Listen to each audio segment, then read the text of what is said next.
Number 1. Comprehend that time is the most valuable asset in life. Of all assets you have in life, time is the most valuable. If there is a needle-moving asset that, well invested, will transform your life forever, it is definitely time. Time is also one of the most democratic assets we get. No matter how rich or poor you are, we all get the same 24 hours every single day. The difference between rich and poor people is that rich people are very aware of this and act accordingly. They are very careful and selective about how they decide to invest their time. They will never trade time for money. They only trade money for time. They understand very well that you can always make more money, but you can never make more time. For that reason, you need to invest it wisely. Pay extreme attention to how you use the 24 hours you get every day. Make sure you're spending your time doing activities that are getting you closer to the life you want, because no one really knows how much time we have left. Most people take for granted that they will get a brand new set of 24 hours tomorrow. And let's pretend you will. Here is a very hard truth. As time passes by, the new set of 24 hours you get every day decreases in quality.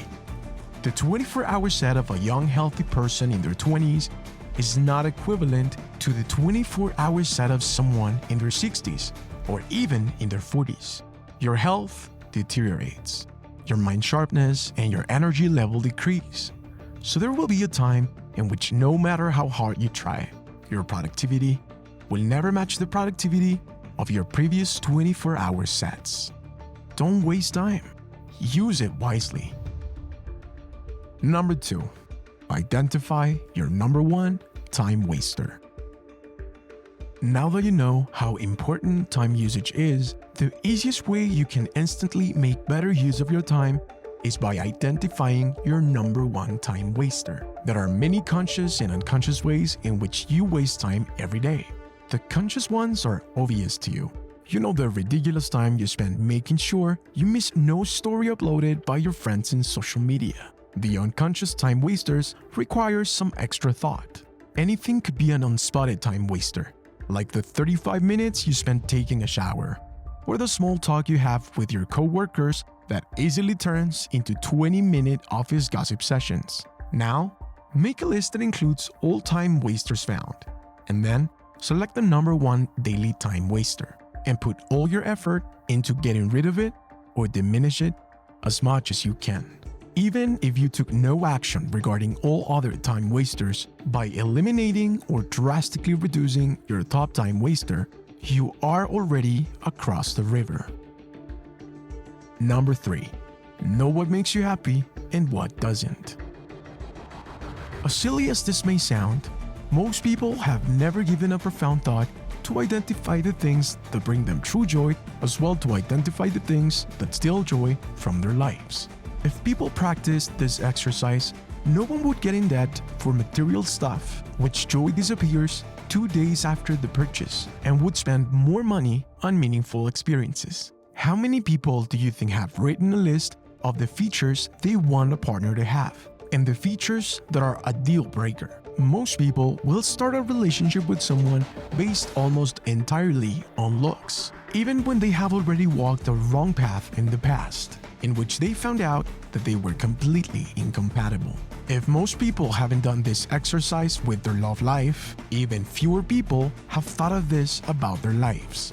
Make a profound analysis of the things you enjoy in life, big and small. It can be getting recognition at work for your good contributions, or smaller things like looking at a beautiful sunrise while you enjoy your morning coffee. Make the same exercise of the things you dislike. Maybe it is the endless daily commute, or perhaps visiting your parents-in-law. Now, focus on actively having more of those joyful things, and also actively reducing or diminishing the things you dislike. Number 4. Detect the main thing holding you back. We all have that something that is preventing us from getting to the next level. Growth in life is usually holistic, which means you need to level up several aspects to reach your goal. But the easiest way to start growing is by identifying the one thing that if changed, you would automatically get to the next level. It could be a hard or soft skill. Let's say your goal is buying your first house. Buying a house may seem extremely difficult nowadays. You may think you won't be able to achieve that dream until you make serious money, when in reality, it could be simpler and more in your control than you think. Maybe the one thing holding you back from buying your first house is your careless grocery spend. Since it is one of the few rewards you can give yourself after a hard-working week, you mindlessly add unnecessary things to your cart that easily add $200 to your ticket weekly, which amounts to $800 a month, that if saved, could easily transform into your first house down payment in 3 years or less. Or maybe everything you need to get promoted at work is to increase visibility of what you do. Just changing that. Not working harder, not improving your metrics, but to increase visibility of your contributions. Life is simpler than we think. It is not about working harder, but about improving our strategy. That's all for today. Thanks for watching.